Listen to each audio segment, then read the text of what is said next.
Let's play football. World Cup! World Cup! World Cup! Hello guys, welcome back to BoreDraw, but not BoreDraw as you know it. This is episode 1 of World Cup of the BoreDraw World Cup season. Let's World go. Cup is upon us. It's kicking off on Sunday. It is Tuesday as we speak, so not long to go. No, a few days. Only Get a few excited. days, yeah. And we're going to discuss a few things this episode. We will be beginning by discussing the Qatar World Cup, how we sort of got here, and all the sort of implications around that. Our feelings on it, Yeah, so where we're at with it. yeah, if you don't want to listen to this part, if you're not interested, you want to get into the actual football talk, I will leave a little time code that you can just click on, and you can skip just when we get to the meaty football grub. Yeah.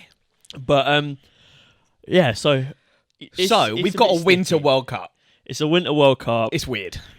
Usually, you know, I mean, I remember back in my school days when we would finish for the summer, and then you've got the World Cup starting, and you're all hyped. You know what I mean? There's a massive build up to it.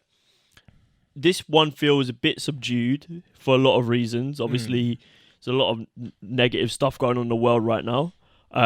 It's also fucking November, which is a bit minging. And obviously there is just a massive shroud of surrounding this World Cup. Where are you at? Where are you? Are you hyped? Are you ready to go, or are you like?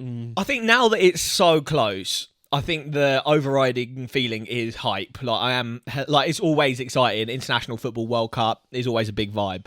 But like you said, getting here has been sticky. There's like so many issues that have like gone either unchecked or swept under the carpet, and it's just kept going and kept going. And somehow we're at a World Cup in the winter in Qatar.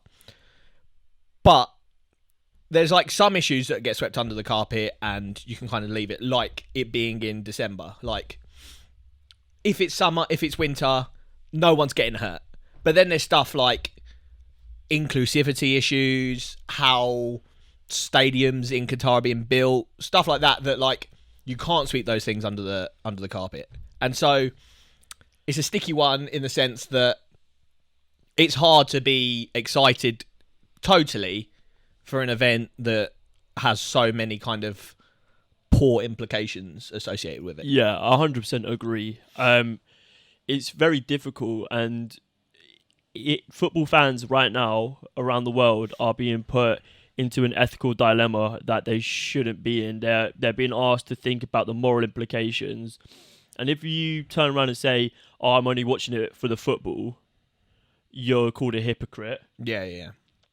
because you're not allowed to watch the football without technically supporting what's going on. Yeah. But I don't really agree with that statement. I think that's a very absolute sort of thing to say, because the lines between sort of the grey area is very foggy, where you can tread. Obviously, you have the terrible like lack of inclusivity and everything that's going on. That's the complete red zone, and then you could have the green zone by just boycotting the entire thing and not watching it. But as football fans, it's a World Cup. Yeah. They come around once every 4 years. The World Cup hits different, to be honest. And for some people, it is literally like their livelihood. If you're like a sports journo or fucking you're a pundit or whatever, Content creator. you can't us. Not that we're making any sort of living, but you can't. Like you said, you're getting put into like a moral dilemma where it's like, do you absolutely write off the biggest footballing event ever of the kind of 4 years? Do you write it off completely because of the backstory? Or do you go there, appreciate it as just a footballing event, and then you have to kind of live with the idea that you're blanking out quite a big moral situation? Or do you go there, take on the football, and talk about the moral dilemma? There's kind of like 3 places you could be.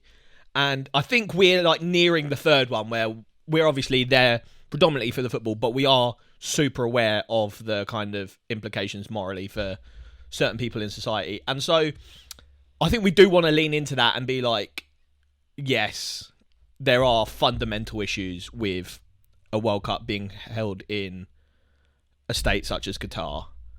And I think the main one is the inclusivity issues for me, because the World Cup, like you said, is like the biggest footballing event of everyone's calendar, and it is of everyone's calendar. So the idea that like certain people aren't like feel a certain like dissociation with this event because of where it's held is kind of crazy. Like, imagine being like a person that's watched their nation for like their entire life. They're like 50 years old, but because they're a gay fan, can't go to the event. Obviously, you can watch it at home, but it's like they can't go there and be themselves. They have to either go there and pretend to be someone that they're not, which is just completely not what football's about. Football's taken massive strides in recent years to speak out for people who were outspoken in the football community.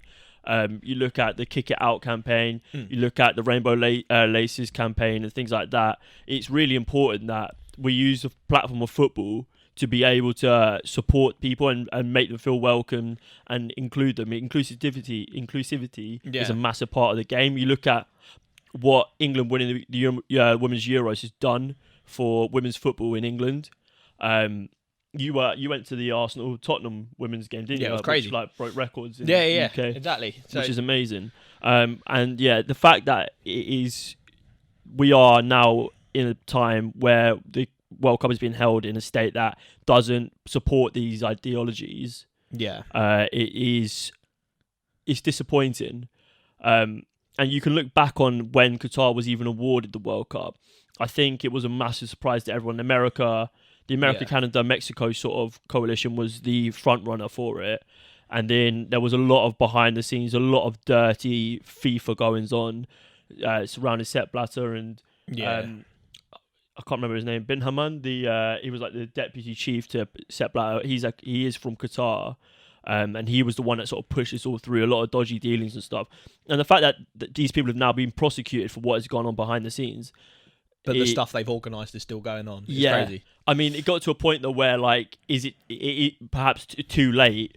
Oh yeah. And like, you know, because there was a point where in its initial stages when it was first awarded, there were a lot of shouts for it to be removed instantly, and I believe America actually thought they were actually going to get given it instead of Qatar after the announcement was made.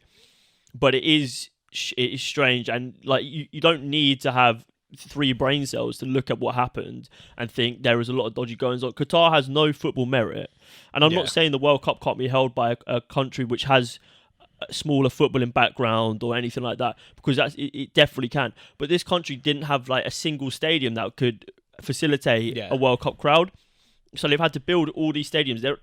Name me like one Qatari football player. The most famous thing that Qatar have done in football is buy PSG. Yeah, and I think that's kind of, it's all stemmed from the fact that now, like in my mind, it's like you can't have something as big a platform as football and it not be politically driven anymore, because like back in the day you wouldn't have like a global audience, and so people with stupid amounts of money would kind of push their agenda in different way, be it like, I don't know, buying news sites and I don't know, stuff like Fox and whatever. But now I think most like multi-billionaires know that the best way they can like push agendas is through sports, and mainly football, because it's the biggest sport on the planet. Like, yeah, exactly. So if you've got an agenda to push, you get involved in football somehow, be it like Roman Abramovich buying Chelsea and doing his dodgy money that way, or Sheikh Mansour buying Man City, or Qatar buying their way into the World Cup. If you want an agenda pushed, football is the way to do it, because if you've got hella money, football is... It's an opening, isn't it? You're basically buying a market. Yeah. Because no matter what, if you have the money to buy a club like the stature of a PSG, everyone will see it at some point, because they just are a giant of football. So you're buying a market. Yeah, 100%. And it's like...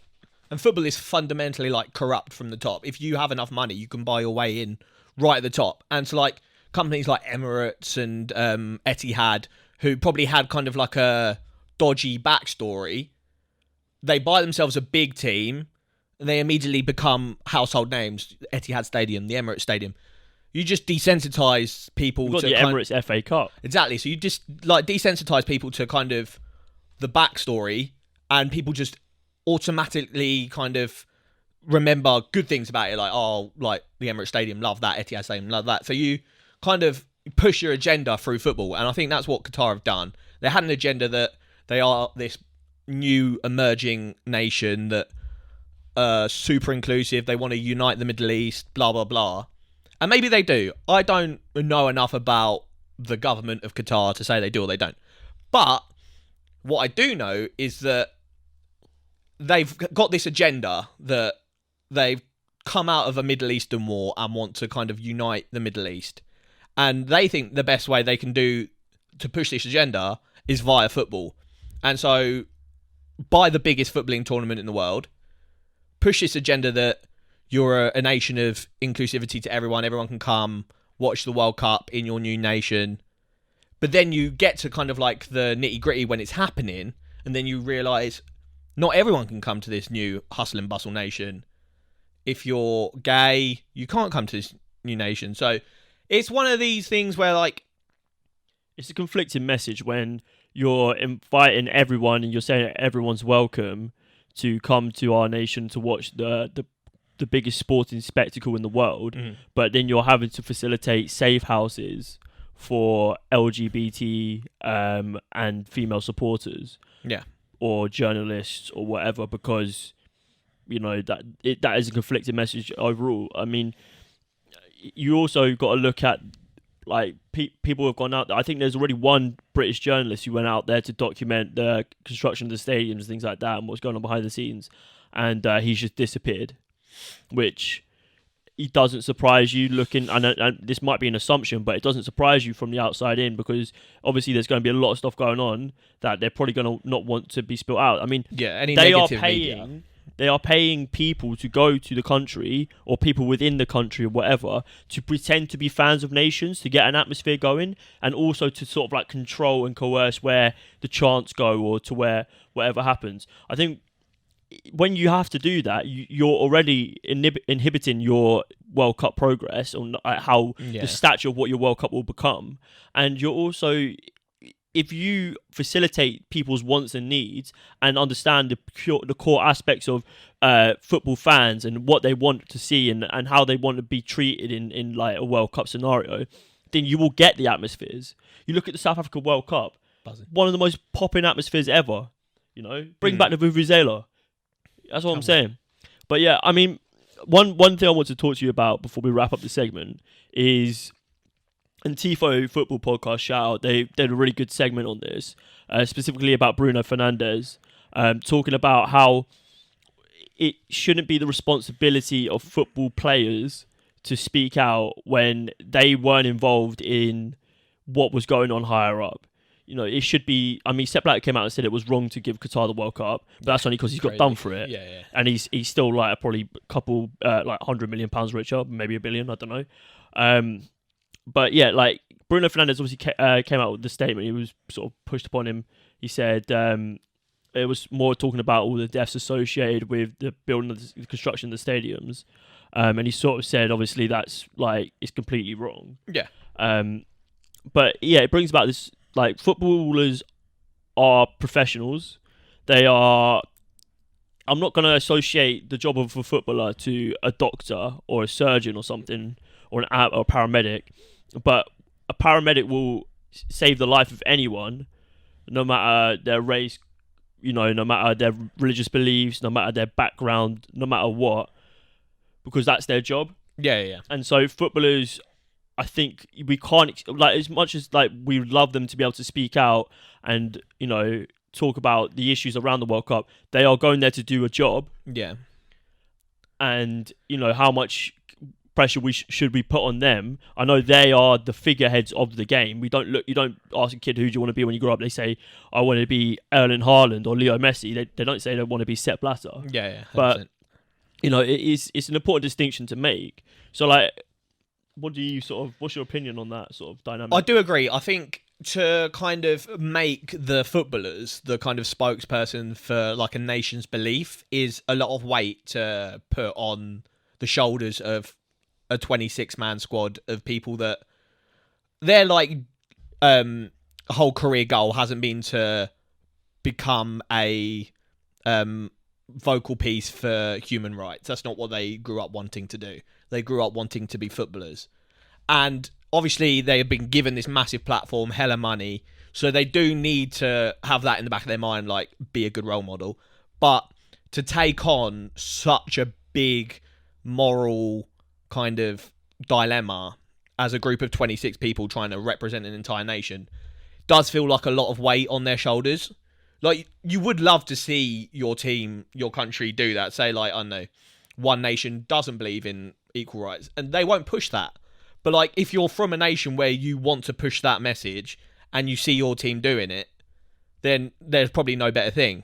But I don't think you can begrudge footballers for not wanting to do it, because, like I said, it is like a big thing to do in a place where, like, you are potentially at risk if you do come out and say the wrong thing. So there is a lot of kind of like points that need to be tread quite carefully in terms of what you can and can't do, and the pressure we should put on our country's representatives, be it like the manager or the players. Yeah, exactly. I think sort of the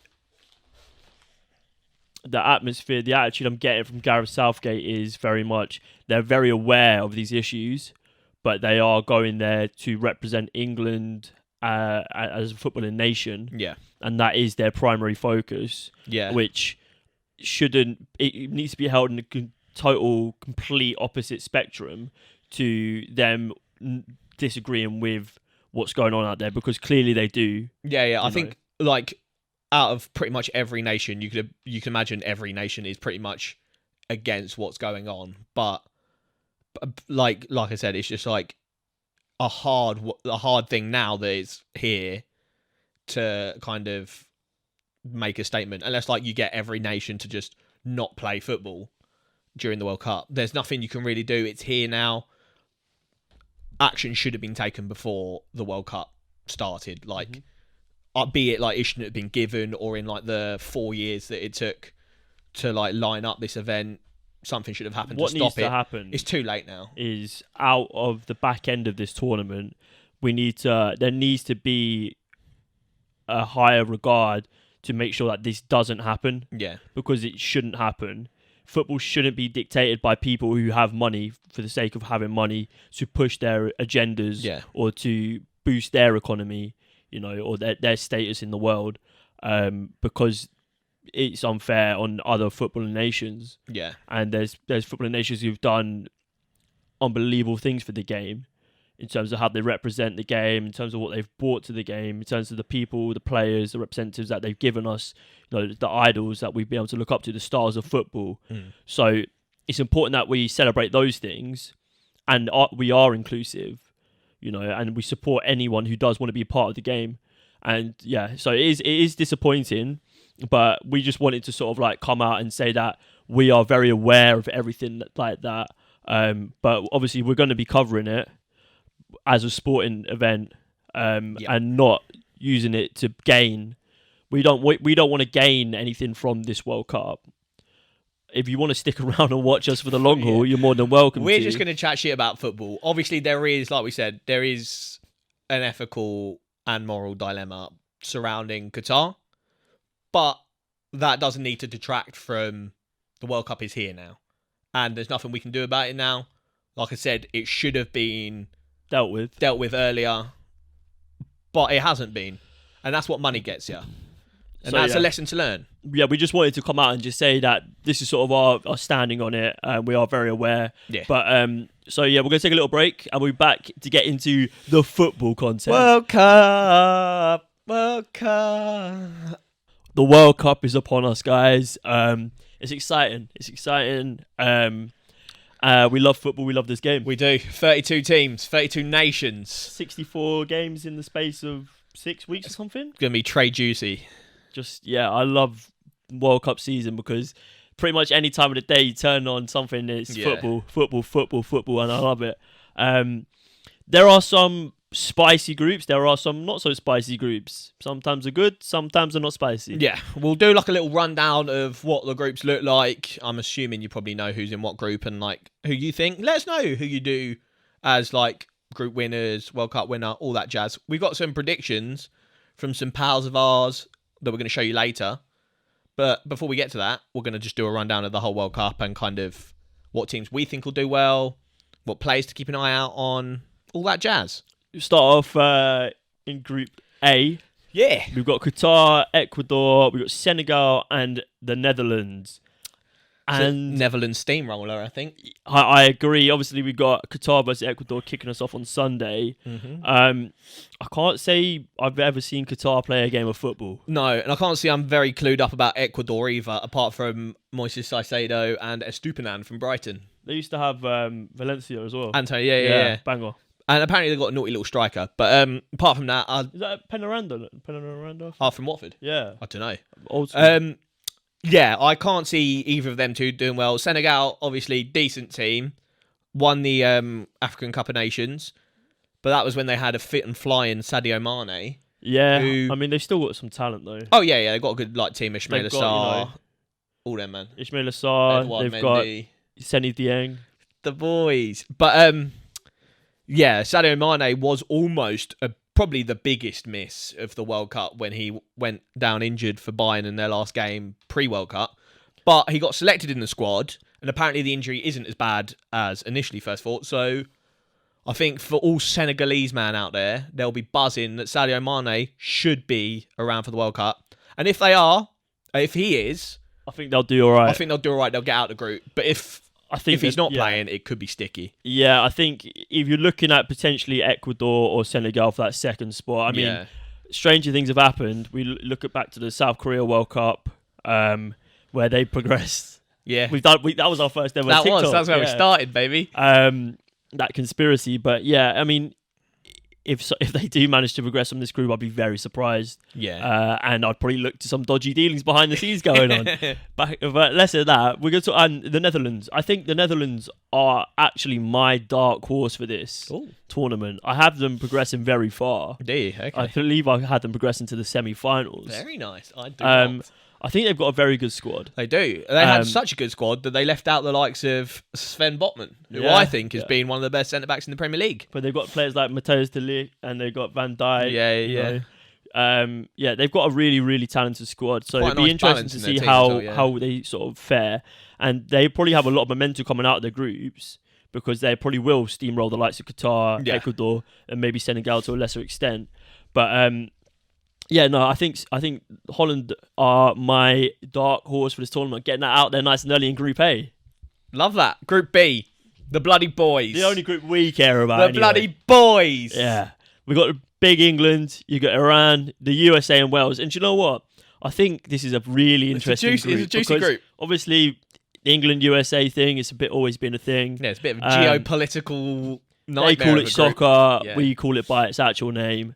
That's going to be a really interesting game. Obviously, England kick off the second day of games against Iran, who haven't conceded in like an amazing amount of games. Yeah, I think Iran have got actually quite an underrated team. I don't think they'll get out of this group because it's actually quite a hard group, and I think England will do well to top the group. But it's quite a hard group. I could see pretty much anyone getting a result over anyone, and I wouldn't be surprised. It's a group, especially for England, it's a group of slip-ups. Yeah, 100%. Because I could easily see England drawing or even losing like a 1-0 to any of these teams. Yeah. But if England turn up and actually play football like they did in the last 20 minutes against Germany in that recent Nations League game, then England could steamroll the group. So it really does bode sort of like a really weird environment for England. I think they want to put down a marker in this group and try and batter some of the teams, but I think it could be difficult. But the problem is, Gareth Southgate has never been like that. A batter, I know. So good man. That's the standard we're at now, is it? But yeah, I think sort of if England do get out of this group, I think they'll be better off for it than someone like the Netherlands, who will steamroll their group because they won't have had to play those challenging games. I was about to say that if you go in immediately and you know you're in a competition, that steads you better. Play at a higher level than don't like slapping shit nations 5-6-0. Yeah, exactly. Like, your confidence will be high, but you won't be like. You won't be getting ahead of yourself. You won't be like fucking clued in. And like sometimes I can see England in any of these games going behind by a goal, or like maybe even get like only scraping a draw against a team. Well, it's like like being put in those positions gives you like mental fortitude. So like if you do get to the quarterfinals, like you go a goal behind, you're not instantly thinking we're out of this because we've done it before. Whereas if you're like Holland and you've battered Qatar 6-0 and you beat Ecuador 3-0 and you beat Senegal like 1-0. And then you go to the semis or like the quarters, and you end up like conceding a goal to Argentina. You're thinking, shit, like what we do? It's like England in the World Cup when they had that shit game against Tunisia, and Harry Kane got that like last minute winner, and you knew that would bode them well, and that's why they got to the semis.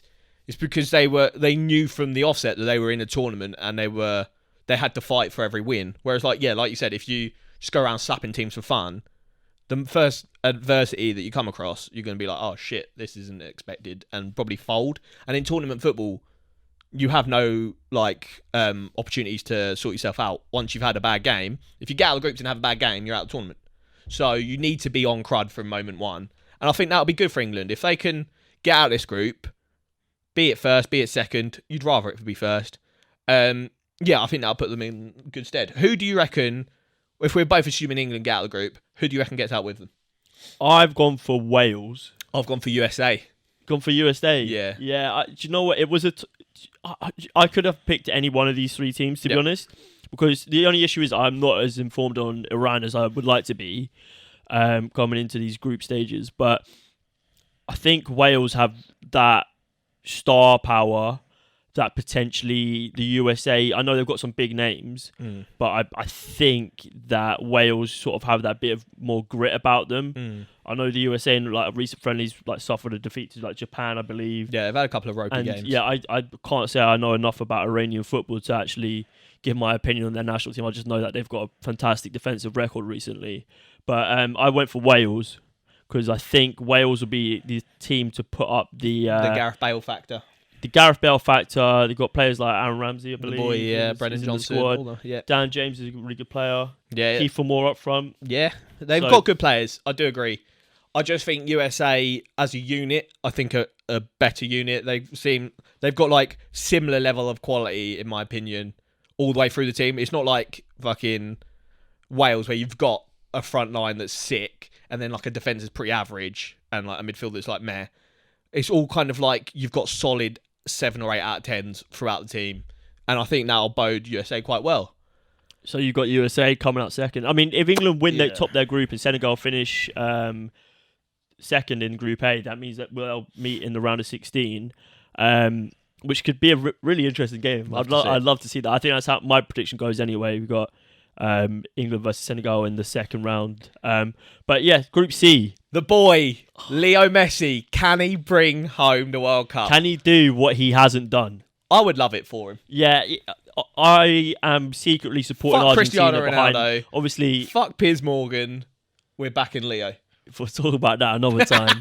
that interview's not even out yet. That is carnage. But yeah, it's Leo Messi's world, and we just live in it. To be honest, he's back on form. He's doing things in Liga that he shouldn't be doing at his age because it's just disgusting. I think in every kind of attacking metric, he is top by like a country mile across Europe, which is great. Still the best player in the world. Yeah, easily. It's like, how can you be the best player in the world, then take a dip, which everyone kind of just assumed was like your natural decline into old age, and you'd never be the same. How can you just like resurge and become like the best in the world again? Psych.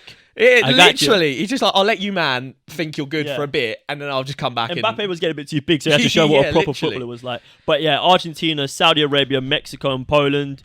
I think we both agree that Argentina will be the one to go through. I've got Lionel Messi as my top goal scorer, and I've got him as my best player of the tournament. And I just fancy him to slap some, like, come out of the group stage with like 10 goals. A million goals already, yeah. Yeah, like Saudi Arabia, I can imagine them bashing like 4 or 5-0. And then Mexico, decent outfit. haven't really got the star power of recent years where they had like Chicharito. Yeah. Have they still got a shoulder in goal? I can't remember. Yeah, you see all those memes where it's like he hibernates season. until it's World Cup and then he comes out. But yeah, they haven't really got that sort of same level of star power No. that they used to. They've had in recent years. And Poland, obviously, it's a Lewandowski factor. They've got some other good players. Yeah. They've got a decent but it's unit, a fairly actually, aging Poland. squad in terms of like they used to have like players like Blahovic and Piszczek. Lewandowski's obviously like 34 now. So, but I think it'll be a tight group in who gets out with Argentina. I think Argentina between will Mexico and Poland, steamroll the group. I don't know. I have a little bit of Saudi Arabian faith. I don't know why. They're sort of in their region. Because the thing with Saudi Arabia is kind of like in the sense that like Germany, like 80% of the players who get called up for Germany are playing in the Bundesliga.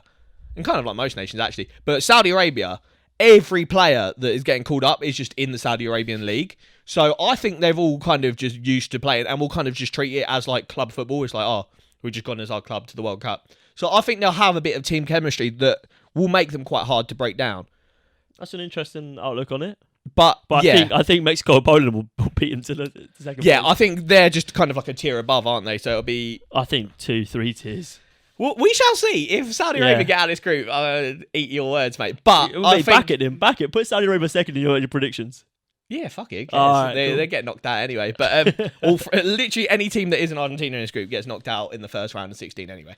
Cool. But, yeah, we both have a lot of faith in Leo Messi kind of taking this I would tournament love to see him take by it the home. scruff of his neck and leading. If England don't win it, I want Argentina to. Because the problem with the last World Cup and the World Cup before is that Leo Messi was in an Argentina team that was kind of full of semi-big names. Like the front line was always techie legends: Carlos Tevez, Sergio Aguero, Di Maria, Higuain, all them, man. But then anywhere else that wasn't the front line was just absolute scrubs, mate. And so They've got a really balanced squad now. Yeah, so it was Leo Messi just kind of like attacking. Oh, piss.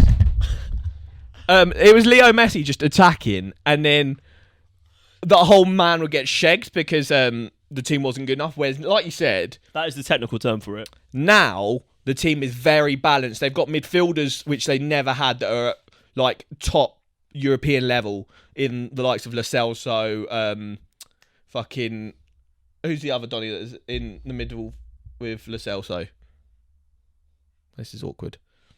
I mean, they've got players like Lisandro Martinez. Yeah, they've got all round really a bit of a solid squad. Arujo from Barcelona's also travelled. I don't care. So, do you know what? The squad is balanced now, and what they've got as well is a striker that Leo Messi worked quite well with in Lautaro Martinez. Who scored the same amount of goals he did in qualifying without penalties. So I think it's going to look quite good for Argentina, and I think they'll get quite far into the World Cup. We're going to take a short break because Roz has decided to smash up the set. But we'll be back with Group D and our predictions for that. Sorry, boys. Sort it out, mate. Fix the mic. It was Leo Paredes and Rodrigo de Paul as well. Imagine that as a nice midfield if you've got Lo Celso, Paredes and Rodrigo de Paul. That is balanced to like a top tier level. Rounding up, Argentina get through, smash the group, and whoever gets out second doesn't really matter because they're going out in the round of 16.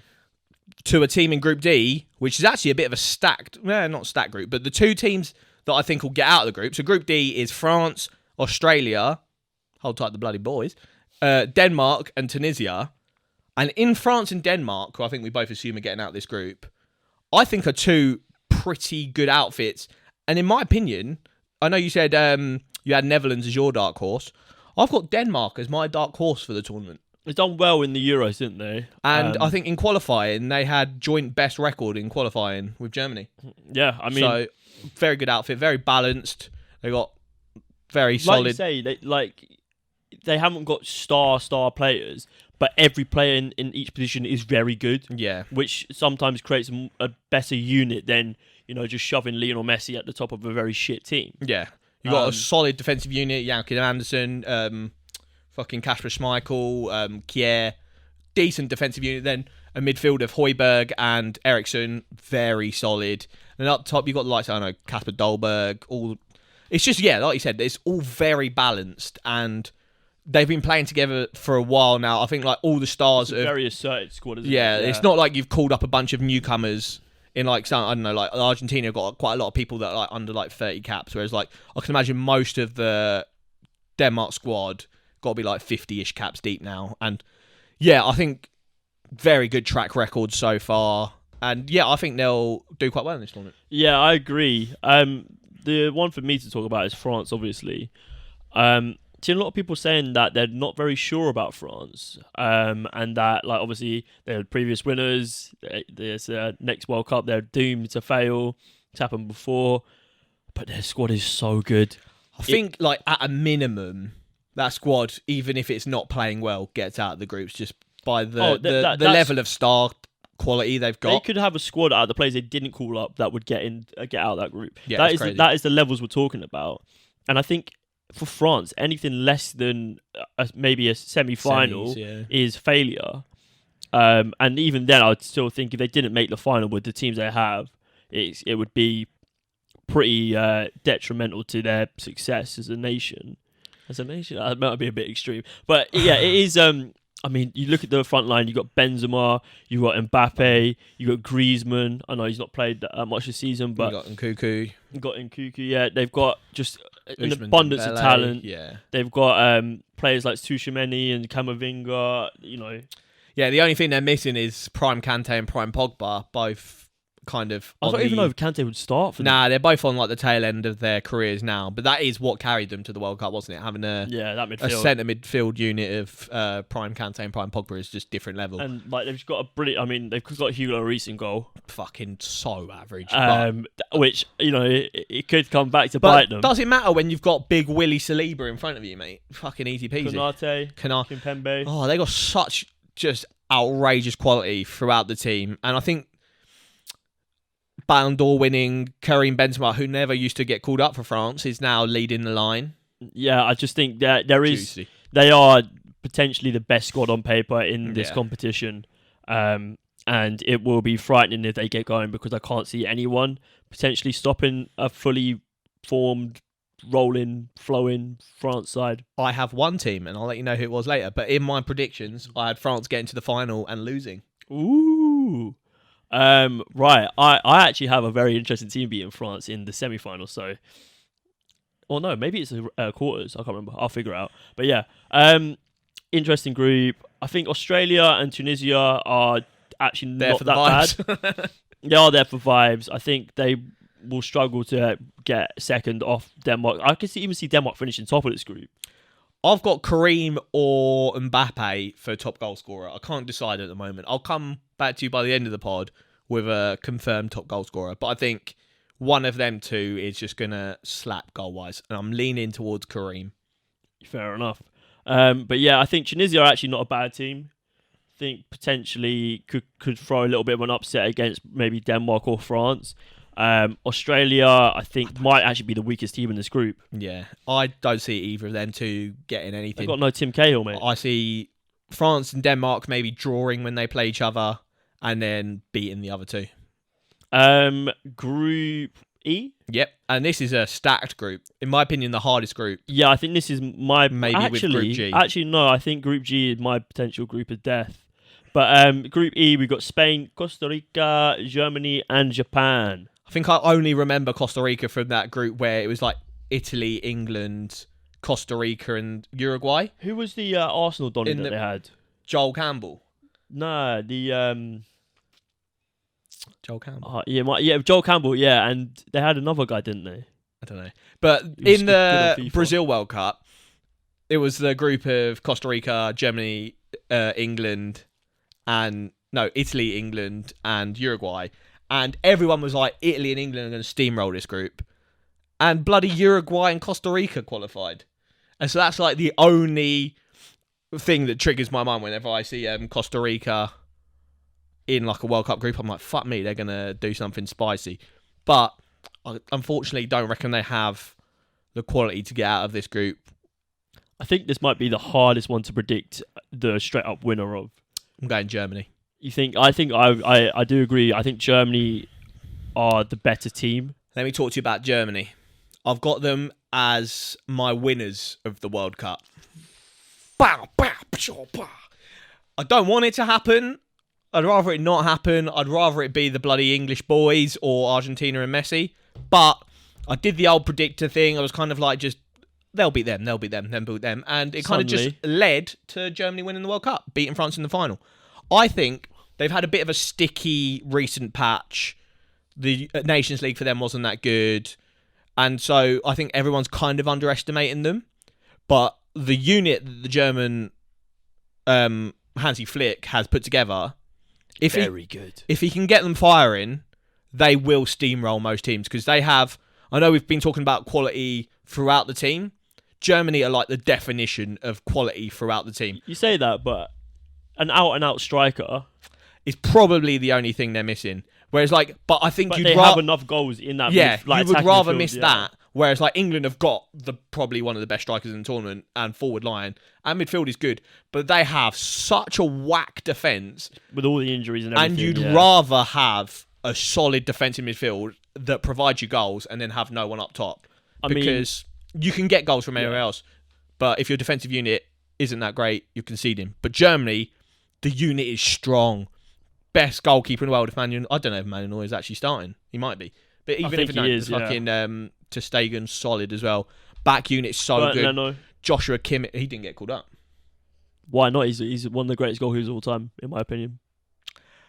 Joshua Kimmich, if he's firing, he's going to turn up. Him and Goretzka, Gundogan, lovely Musiala, players. Mate.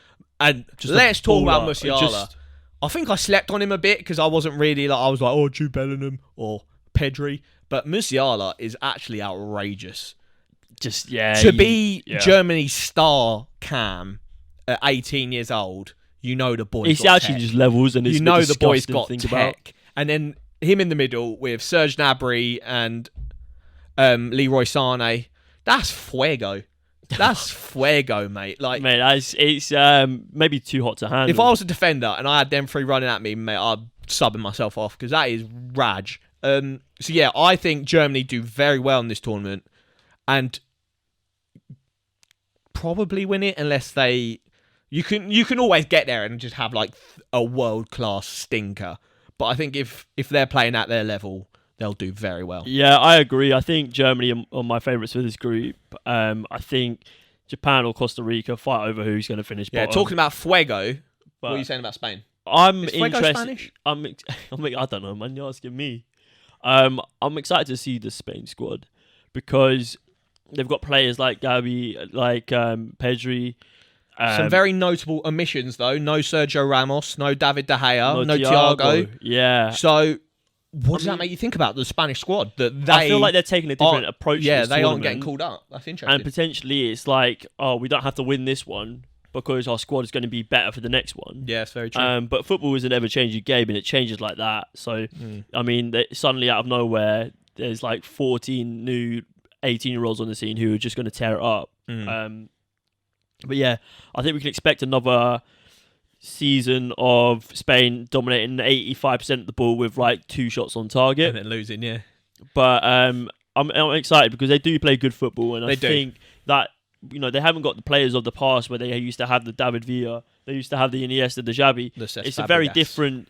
It's a very exactly Busquets. Yeah, it's very different. It's a young squad that are kind of learning their trade. I think they want to kind of emulate. Obviously, they want to emulate that team because that team won the World Cup. But I think they want to emulate how that team plays in the sense that, like you said, very possession heavy, very kind of kill you in your own box. Don't let kind of how Pep Guardiola's City play. They just suffocate you. And I think they will eventually get there, but they're kind of at the start of that kind of learning how to be that kind of international team. Like we said, they've got so many youngsters in that team that I think this tournament is too early for them to do anything super notable.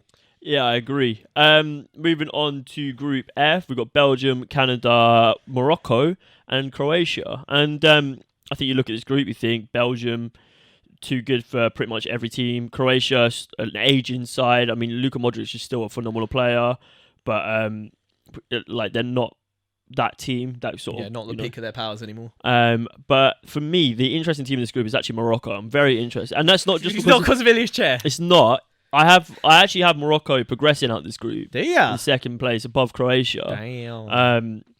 I don't even think Chair he'll get minutes off the bench, but he won't be a starter. But I think the Morocco squad is actually very good. I think Achraf Hakimi is a very, very good.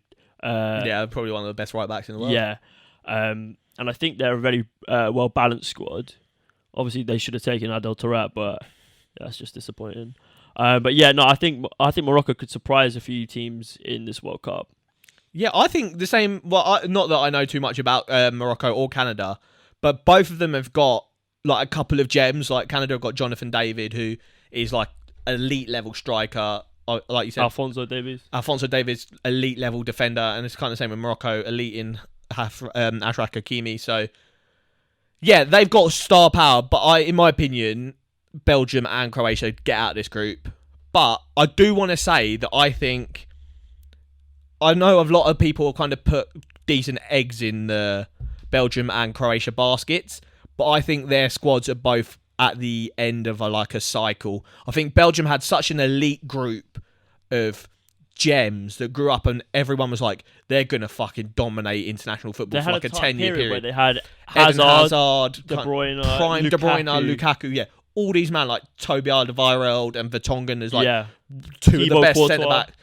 But they've achieved nothing with that group of players. And now Hazard probably doesn't even touch the squad. They're still playing Vertonghen and Alderweireld as their centre-backs. But they're like 90 years old. Yeah. The only decent player is Kevin De Bruyne. And he'll carry them out of the group. I think Thibaut Courtois is he might be like the best goalkeeper in the tournament. Yeah. But I think they'll only get you so far. The rest of the team is at the end of this cycle now. And I don't think Belgium will do too much beyond kind of like, I don't know, quarters. Maybe a quarter of and same with Croatia. Like you said, Luka Modric getting on now. And they had like defensive unit of Lovren and Vida. They're quite old now.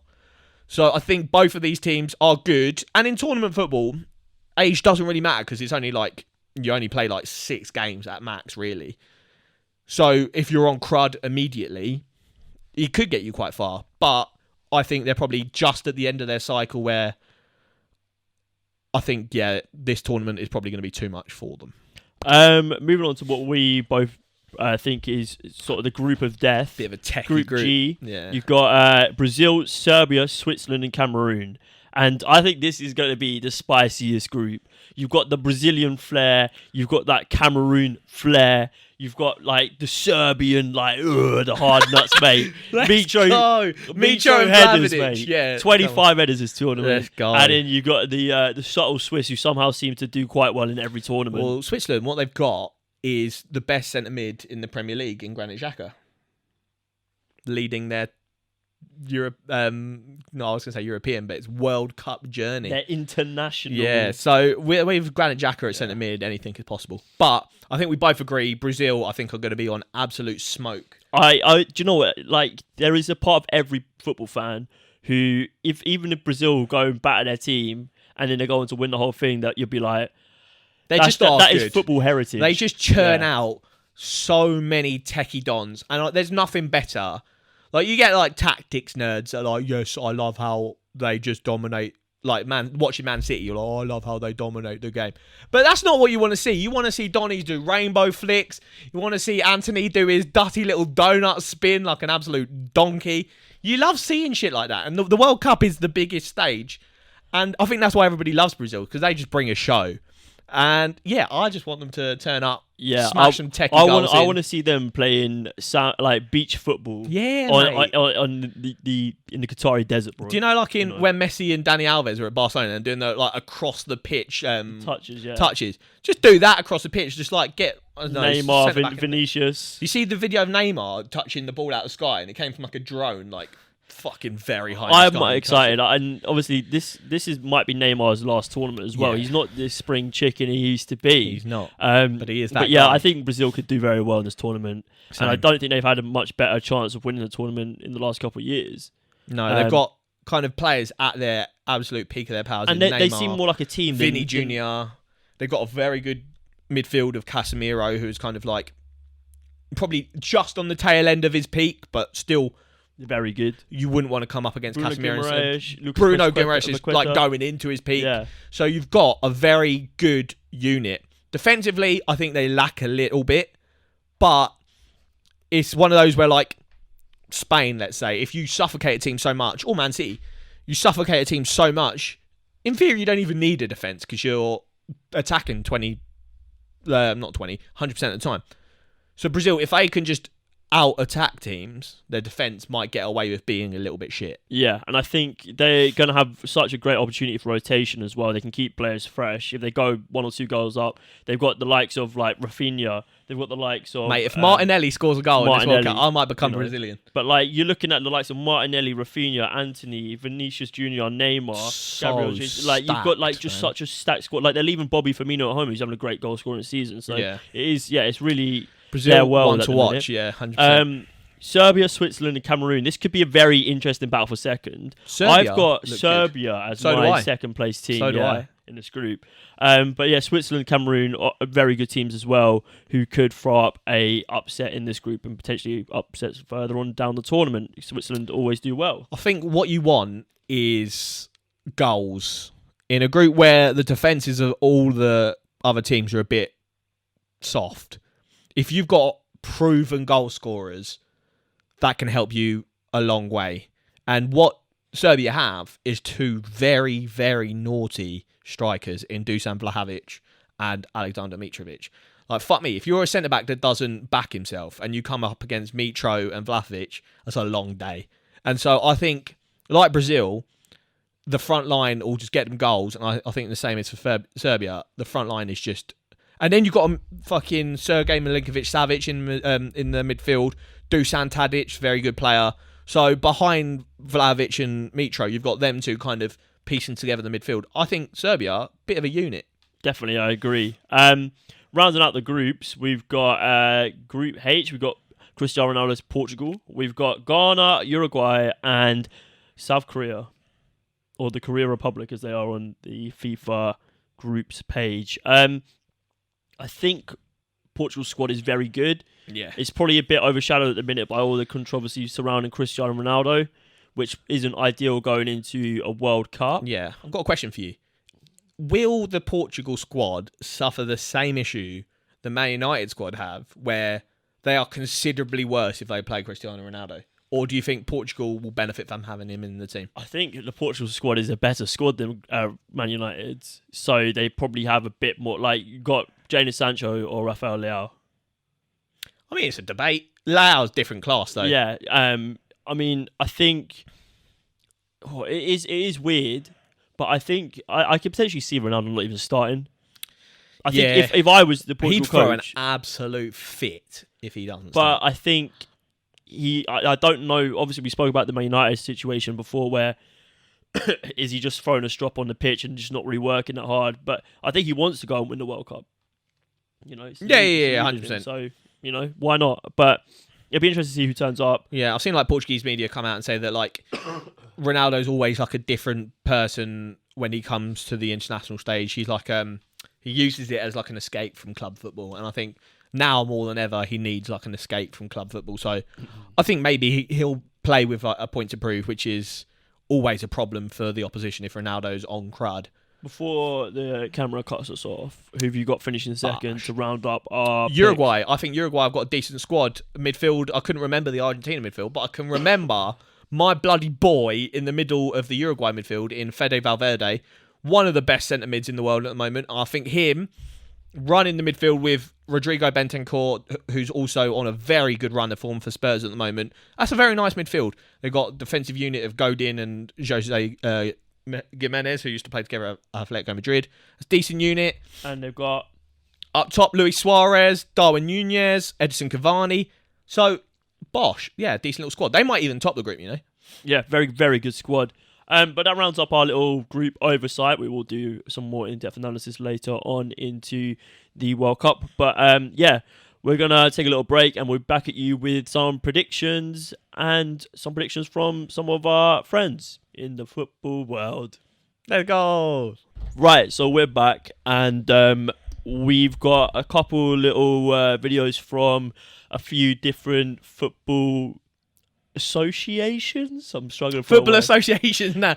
So like other people that are in the football scene We picked out a few messages. Yeah, asking for their we did a podcast predictions. a while ago with the lads at Forest All Over podcast, and we asked them who would. So we asked all of them the same 3 questions: Winner, winner of the World Cup, top scorer. top goal scorer, and best player of the tournament. And so they've all sent in a vid of kind of their predictions. And what we thought was quite cool is that all of their winners of the World Cup plus our winners of the World Cup, All different. all different. So put that in your basket, mate. So we're all really winners. yeah, the football is the real winner. Football's the real winner. So we'll start with Forest All Over the podcast and their predictions. We'll just bosh the video now. Hey everyone, how you doing? Chris here from the Forest All Over podcast. I'm good at Ireland earning the World Cup, but I do have a few predictions for you. I think that Lionel Messi is going to win the Golden Ball for the 2nd time. I think that Harry Kane is going to win the Golden Boot. And the winner of the World Cup, they're finally going to get it over the line, I believe, is going to be Belgium. That's right. Belgium. So, best of luck. So Belgium. we got Lionel Messi for best player, Harry Kane for the Golden Boot, Yeah. and we've got Belgium as winners. Belgium, like you said, we believe is probably at their tail end. I think it's literally now or never for Belgium, because I can't see, like, De Bruyne probably will make it to the next World Cup, but he'll be like old. But then there's like Eden Hazard will not touch that next World Cup. Lukaku won't touch it. Lukaku won't touch it. Courtois might, but he'll be old. Vertonghen and And Alderweireld. fuck me, will if be Vertonghen and in Alderweireld retirement are at the next World Cup, then I'll be there. But yeah, I think Belgium is now or never for them. But yeah, interesting prediction, Belgium to win the World Cup. Let's see what Sophia's Football Talk has to say. Hello, BoreDraw. This is Sophia from Sophia's Football Talk, and I'm going to be giving my prediction for the World Cup. Who's going to be the winner, in my opinion? I would love to see Portugal win it. But will it happen? They're going to be a dark horse, in my opinion. I think they can go all the way. I'm going to go for Portugal. Top goal scorer, who could it be? That is a very good question, actually. Ooh, maybe, you know what? It might potentially be Messi. Maybe. Best player? Will that hopefully be Ronaldo? I don't know. Or maybe somebody else. Doesn't have to be the person that wins, but yeah, those are my prediction. Peace out. Portugal to win the World Cup there from Sophia. Portugal is their squad very good. We spoke about this. Players like Rafael Leao is just, if he turns up, it could be devastating. Yeah, Portugal, one of those things. They've either got a team now that is going to be overshadowed by the Ronaldo situation, or all of them are going to be on crud alongside Ronaldo in like an effort to get him a World Cup. So it could go one of 2 ways for Portugal. I think they're probably going to do okay, but not go all the way. And then Sophia had Messi as top goal scorer I agree. and Ronaldo as best player. Maybe he's got a point to prove. Yeah, but essentially, like you were saying, I mean, Portugal, he maybe treats it as, his refuge away from what's going on at Man United, can show the world that he's actually still the player that he believes he is. So yeah, I mean, if he turns up, then the world should be frightened. But I personally struggle to see it. I think Ronaldo, he's a tournament man, isn't he? He is built on clutch moments, and there's no better time. But I think who knows? If Portugal do see success at this World Cup, it will be off the back of other players in their squad as opposed to the Ronaldo phenomena. Yeah. And Right, rounding us off. the Corridor of Uncertainty have sent us a video of their predictions. No surprises there. He's got Saudi Arabia, a poor Poland, and a poor Mexico in the group. So I think he should bag goals there on his way to the Golden Boot. But I don't think he'll be taking home the trophy at the end of the day, because I think Christian Eriksen is going to be the player of the tournament, as a revival in many senses of the word from his last European tournament. So he's going to be player of the tournament. And shockingly, Denmark are going to take home World Cup. Easy for me to say. World Cup glory. I don't know why this thought has come into my head, but I'm certain that Denmark are taking home the tournament trophy. It's facts. Might as well give it to him now. We'll start with the least surprising part of the Another video. person We're, back we- in we're, Leo. we're assuming you spoke about Lionel Messi because the video did cut off at the beginning, but We're back in Leo. we're back in Leo as well. Yeah, I mean, like you said, I believe as well. Saudi Arabia, Mexico in the group, Poland. He could definitely slap up some goals in that little cauldron there. But then But then it takes a turn. the juicier predictions arrive. I mean, you said Christian Eriksen for player of the tournament. I think weird things have happened. He's a very good player. And we have said that Denmark, as a unit, playing very good football. And yeah, Ericsson will be at the heart of that if they do play good football, do go deep into the tournament. It's one of those things like if Denmark get anything out of this tournament, he will be probably the star man. And I do think they'll go quite deep in the tournament. It's just, for them, they've never been that deep into a tournament. So maybe they'll kind of get overwhelmed with the situation and a bigger nation will come and kind of not batter them, but just kind of over-assert themselves, and maybe Denmark will take an L. But I do like it. I do think... I think it instantly strikes you as like, what the, like, that's just out of the blue. 'Cause you never but hear the of more them you that do deep think into the about thing, it, is yeah. they are a very, very well-fitted outfit. Yeah. So it is a very interesting shout, and, you know, it's different, like we said. You know, the World Cup will throw up a few surprises here and there. I and love that. So we got one Portugal to win the World Cup, one Denmark to win the World Cup, and one... Argentina. Let's go. I've actually got Argentina beating England in the final. I've actually put it down on a couple of predictions as a absolutely 2-0 scoreline to carnage. Argentina. I just think it's written, it's a script, mate. And if there's any dodgy dealings going on behind the scene, Make it for Messi. making Qatar win the World Cup it'd be too obvious. But the amount of star power and the amount of gravitas that Lionel Messi being in the World Cup final would hold, and then Him winning it, and it will always be memorialized as that World Cup. Messi becoming the greatest of all time. Yeah, and well, he already is in it. But He it's not- is in our books. But yeah, and I had England actually in the final. I think beating France in the quarters. Plug Clark, let's go. Yeah, I don't know what swayed me, but maybe it's some optimism going to the tournament. But yeah, I had Lionel Messi as my top scorer as well. And best player of the tournament? I haven't really thought Might as well about it. give it to Messi as well. He does the clean sweep. I don't. Yeah, I mean, I think it's a bit too. Messi. They like to spread it out, don't they? They like to sort of, you know, give. But if play he's a running plaudit. the show, to be fair. I think I might give it to Vinicius Junior. Ooh. I've got Germany winning the World Cup. They beat France in the final. That'd be a good final. I'd like to see that. But I do have Leo Messi turning up this tournament and doing Leo things. I've got him as player of the tournament. And top goal scorer, I've got Karim Benzema. You made up your mind. I did. With Mbappe finishing second. Yeah, There we I mean, are. that pretty much rounds up our. It's World Cup time, baby. Yeah, our first World Cup episode. We've got a couple special guests on the next episode, so Get keep your eyes excited. peeled for that. It's going to be good. The football knowledge is going to be booming, and yeah, it's going to be just a good episode. Yeah, that one's going to be a big old laugh. So, Yeah. We're going to be doing a World Cup draft in there as well, so we'll explain all that at the time. We'll get their predictions.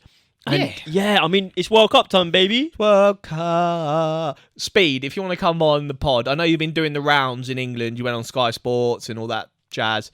Come on the pod, mate. Yeah, hop on the pod, man. I reckon we can sort it out. Yeah. Sort it But yeah, standard, like, subscribe. Yeah. But Bash. we're trying to boost our YouTube numbers, yeah? It's World Cup time. Yeah, it's World Cup time. If you're going to enjoy the content, we're going to be diversifying our content as well. A lot more shorter videos coming out. So make sure to subscribe, hit the bell, be notified, be in the loop. You want to know stuff about football? Be in the loop. Don't come here. Yeah, don't come here. No, just kidding. But yeah, guys, thanks anyway for listening, watching, whatever you were doing. And it's been BoreDraw. The World Cup's here, and it's live. Let's go.